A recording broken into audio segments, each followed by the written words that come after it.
আজ সকালটা শুরুই হলো এই গান শুনে। আর এই গান শুনলেই মনে হয় যে হ্যাঁ, দুর্গাপূজা তো চলেই এসেছে। ঘরের সব কাজ আগে আগে সেরে আমি এখন চলে যাচ্ছি স্নানে।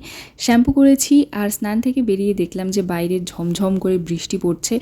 আর যখনই বৃষ্টি পড়ে বারান্দাটা পুরো জলে ভিজে যায় আর আমার বারান্দায় শ্যুট করতে ভীষণ প্রবলেম হয়। সব কিছু সাইডে রেখে আমি তো শ্যুটের প্রিপারেশন করতে বসে পড়েছি। আজকে হচ্ছে শ্যুটের ডে 2, পরবো এই কুর্তিটা। সপ্তমী লুক শ্যুট করবো আজকে, যেটা তোমরা অলরেডি আমার চ্যানেলে দেখে নিয়েছো। তো লুক ছিল আমার এইটা, যদিও আমি অতটাও স্যাটিসফাই না, বাট ঠিক আছে, একটু ইউনিক টাইপের। আর এই যে হচ্ছে আমার ব্যাকড্রপ। আর শ্যুটের সময় এরকম তো একটা মেস ক্রিয়েট হয়, তারপরে গুছাতে যা কান্টাল আসে। তো যাই হোক, সব কিছু গুছিয়ে লাঞ্চ টাঞ্চ করে আমি একটু বসে খেলাম একটা ক্যাডবেরি। সন্ধ্যাবেলা এখানে আমি একটু সন্ধ্যা পুজোটা দিয়ে নিলাম। তারপরে মা আজকে ভেজেছিল হচ্ছে চিকেন পকোড়া অনেক দিন পর, আর সাথে খেলাম কোল্ড ড্রিঙ্কস। তো আজকে দিনটা এইভাবেই কাটলো।